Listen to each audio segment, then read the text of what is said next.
I live in northern Utah. On the edge of a small highway town, there's not really anything, but a few stores, truck stops and motel right up along the main highway. The roads to the outskirts are all dirt, just leading to a few other homes and large private acres of forest and grassy fields. This was a pretty typical day for me. I worked remotely from home and finished up around 6. From there, I headed into town to grab some groceries and stock up on a few items around the house. Even though it was a highway town, the highway wasn't actually all that busy, so none of the stores were ever too crowded. I pulled in and started shopping. While I was in there, though, I happened to notice a guy looking at me. At first, I thought nothing of it. I probably just looked over at him at an awkward timing while he happened to be looking over at me. I kept going about my shopping, but a couple minutes later, and in a different aisle, I saw him again. In the corner of my eye, he walked into the same empty aisle I was in and stood just 5 or 6 feet to the side of me. I kept looking forward and tried to find what I needed, but I noticed he wasn't really moving around or grabbing anything. So I just shifted my eyes a little bit over so I could kind of see him better. Even though I wasn't looking directly at him, I could tell he was looking at me this time. I said hi, then continued about my business. The man didn't say anything back to me. I hurried up and grabbed what I needed and left the aisle. Honestly, I just thought the dude was a little weird, but I wasn't thinking too hard about it. I went to the checkout counter and paid for everything. Then headed back out to my car. I parked in the far back of the lot like I usually did. I tossed everything in the trunk and got in. And when I looked up at the rest of the parking lot, there were maybe 30 or 40 other cars, but something felt off. Then I saw him again. He was standing between a couple cars, looking over in my direction. He didn't have any groceries in his hands, so I don't think he even checked out or got anything. The hell was up with this guy? Probably some creepy trucker running on 2 hours of sleep or something. I pulled out of the parking lot and started heading home. The sun was mostly down by now, so the empty dirt roads were dark and quiet. I parked out front and brought in the first couple bags of groceries. While putting that stuff away, I got a little sidetracked by a phone call from my dad, but eventually I got back to it and headed back outside to my car to grab the rest of the groceries. When I did, I saw something. I had to squint and let my eyes adjust to the dark for a moment. But far out and kind of off the side of the dirt road, there was a truck. Its lights were all off. I could only see the general shape of it silhouetted by the night sky. I own just under 40 acres of land, so where that truck was on my property. It definitely wasn't there when I drove home. And if it was just turning around or lost, why would it be parked with no lights on?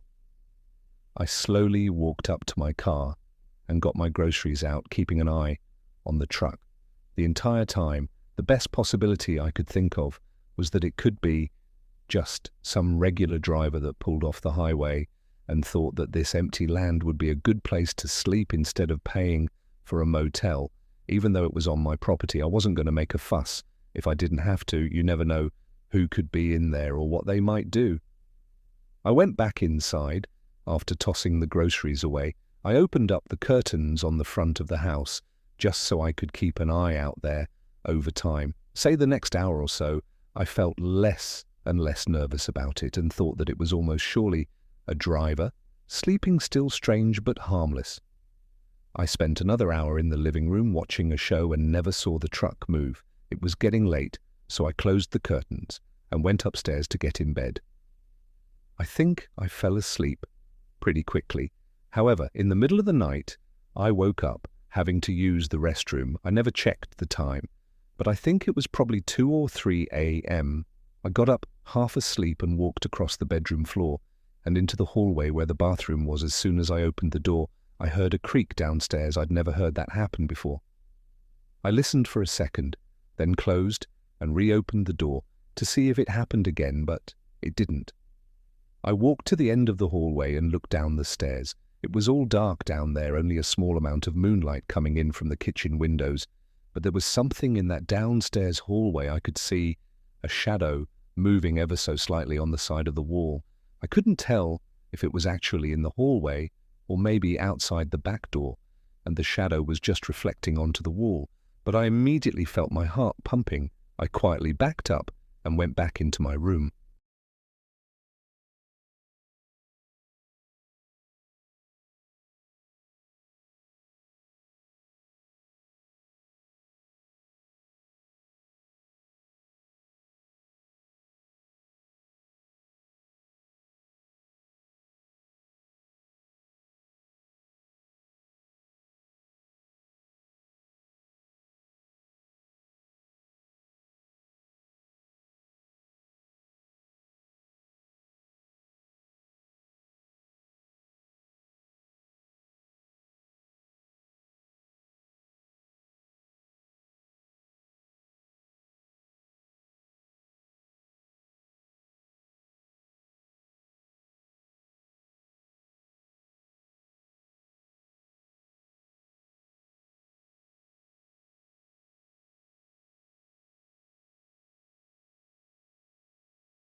room, closing the door as slowly and carefully as I could so as to not bring any attention. Then I got my phone and called the police. I kept my voice low for the first 5 minutes. I waited, I didn't hear anything. I started doubting that they were in my home until suddenly I heard creaking again, very slow and very subtle, walking across the floor below me. It sounded like they went into the living room. A minute later, a cop car showed up. There was a scurry of footsteps running around down there and eventually leaving my home just as the officers ran up. Thankfully, they caught him running back up toward the truck that was parked in the field. Disturbingly, I recognized him as the creepy guy from the store earlier. I guess he really was stalking me, even worse than him, following me and breaking into my home. He was armed.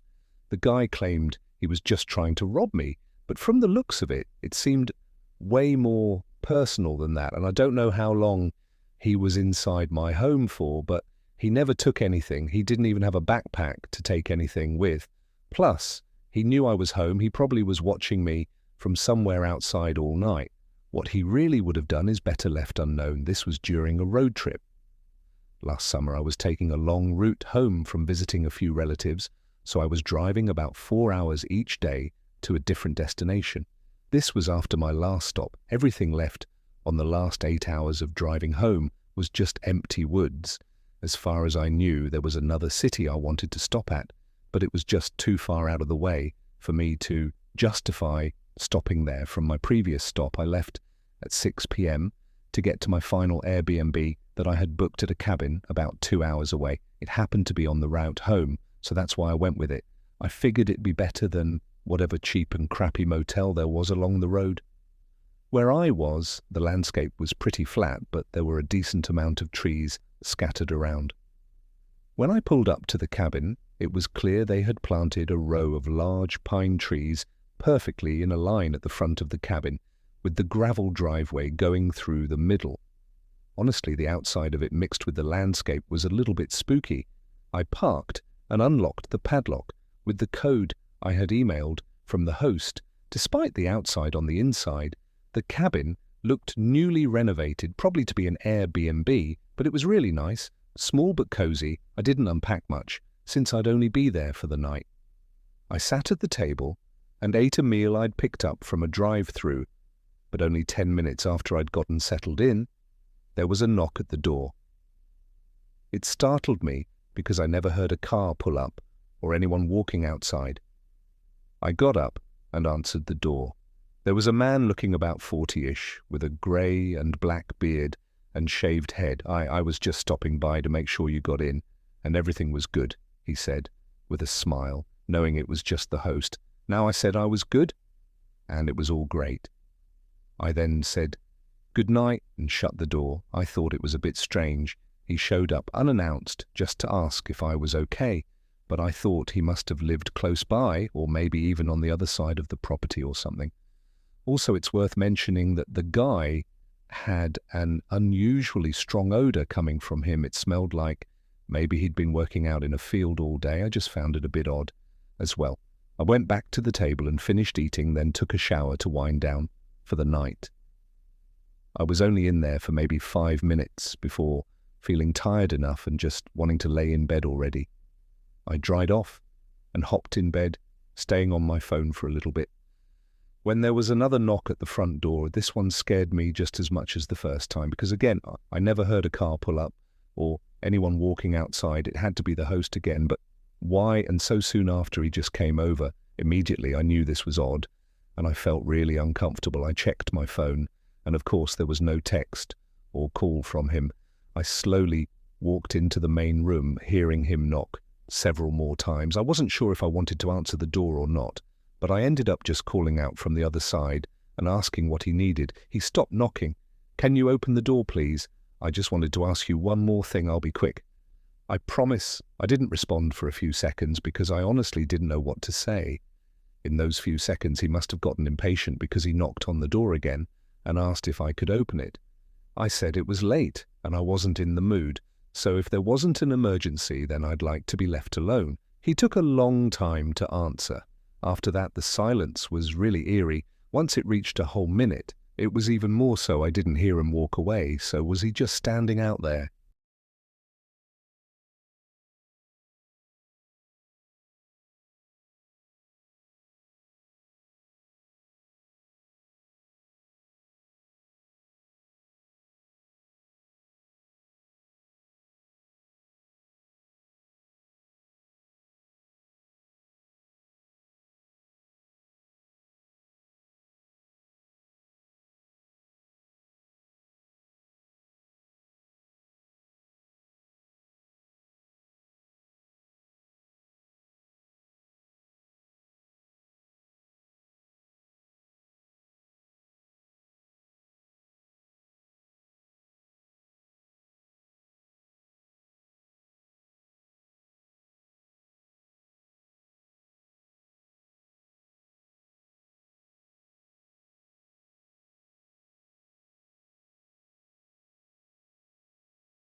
I quietly walked up and looked through the small window. On the door, he wasn't out there. I immediately thought that he must have snuck away, because surely I would have heard his footsteps on the gravel if he just walked away. But then where was he? I didn't know what to do. I felt really uncomfortable and didn't know why he was acting so strange. I stood there by the door for a minute and listened for anything. Honestly, I was scared to move, but then I happened to glance over at one of the windows in the living room. I saw his eyes staring into mine. I panicked and sprinted to the bedroom, where I called 911. While I waited, I heard what sounded like him trying to lift open the window, which was terrifying but also odd, considering he had to have had a key to his own house. But that's when I figured it all out. That man wasn't the host. This was confirmed when police arrived. He had already run off. We have no idea in which direction. But we got in contact with the actual host and owner of the cabin. I don't know what that man's intentions were that night. Obviously, he was lying and clearly plotting something. But I'm just glad I didn't open the door. It was spring break. I was 18. And this year, my family took a trip to a small cabin out in Minnesota. It was just me, my mom, and my younger brother, who was only 7. At the time, we were planned to stay at this cabin for the whole week, and part of the reason we were going to Minnesota was to check out some of the smaller towns and scout for a place we might want to move to in the future. Anyway, the cabin my mum booked, we had never been to before, and I don't think she knew how far out it was from the closest towns. She was probably more concerned on the price. It was really far north, and about 35 minutes out from any shopping areas. I guess it was a good test at how good we'd handle the rural life, though the drive, there was a little over 10 hours. I drove the first few hours and my mum drove the rest. We got to the cabin at sunset. It was really pretty. The orange skies setting over the dense forest and wildlife way, different than the skyscrapers and massive office buildings we were used to. The cabin itself was noticeably old. However, everything creaked, and it didn't look like the place was professionally built. It was fine, though. I mean, it was a cabin. After all, we settled in for the night, testing out the wood-burning fireplace and just resting. After the long drive, I ended up napping for most of the evening. My mum went to bed around 8:30, but because I took a long nap, I stayed up a bit later. My little brother was also in his room, so it was just me hanging out in the cabin. I sat by the fireplace on my phone for a bit, then thought I'd get some fresh air and check out the back porch. It was a really small wooden deck with a sketchy-looking fire pit in the middle and a few chairs around it. I sat down and looked out into the forest. The night was really quiet, no cars or busy streets, just the occasional bird crowing in the distance and the trees rustling in the wind. I loved it being further up north, though it was a bit more chilly than I expected. I spotted some logs stacked up on the side of the cabin and figured I'd give the fire pit a try. I lit it up, no problem, and the fire stayed well maintained in the center. So I guess it wasn't as sketchy as I thought anyway. I sat by it for a while. I never get to do this sort of thing. So I just soaked it all in. After about 30 minutes of being outside, there was a very sudden and just completely out of nowhere sound from within the forest. Honestly, I had no clue what it could have been, but I did think that the way it sounded and echoed through the trees was kind of like an axe chopping into a tree or wood. It was only one sound, though, and I didn't think it was really possible for anyone to be out here near us. It was pitch black out there, so I couldn't see anything.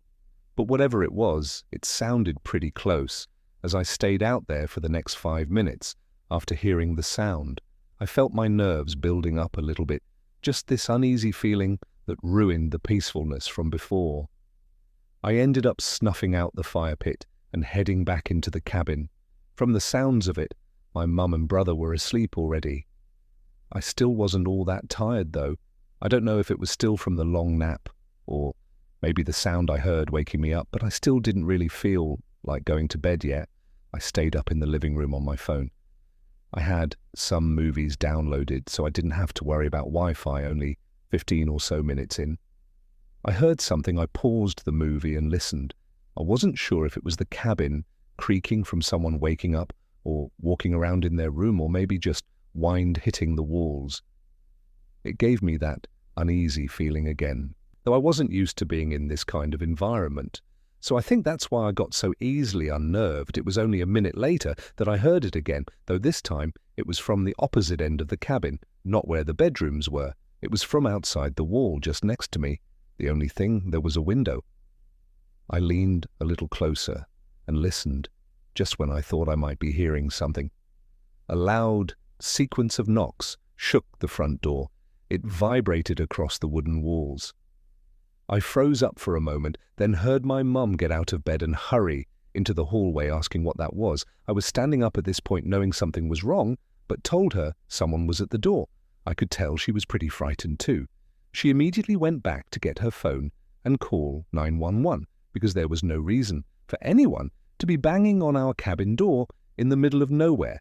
And in the middle of the night, as she did, I walked up to the door and looked out the peephole. It was extremely dark. There were no porch lights or anything, but I could see the basic figure of a man standing fairly close, just staring ahead at the door, and in the dark I could see the outline of a heavy wooden axe in his hand. I felt my eyes widen and nerves spiking. Everything rushed through my mind. I tried to think of any reason. This wasn't what it looked like. Like maybe he needed help or was lost, or I don't know. Nothing seemed to explain this as being anything but bad. The man banged on the door several more times as my mum was on the phone with an operator. They never spoke. Though, stating any excuse for them being here, they just aggressively knocked on the door. In the heat of the moment, it was hard to tell how much time passed. It felt like forever, though. But then he did what we were all terrified of. One loud crack slammed into the door, and the slightest bit of the metal axe pierced through the wood. At that point, we all ran into the farthest room and locked ourselves in. We heard more hits against the door, but only 4 or 5 before they stopped. We weren't sure if he'd busted the door down already or if he had given up, but we just waited. It took just under 15 minutes for the first officer to arrive to the cabin, which was honestly quicker than expected given how far out we were. The front door had several large gashes in it, but there were no signs of the man having gotten in. There were also no signs of where the man went. It's just assumed that he walked back out into the forest. The running theory is the guy was out in the forest when he saw my campfire from all the way out there, luring him to the cabin.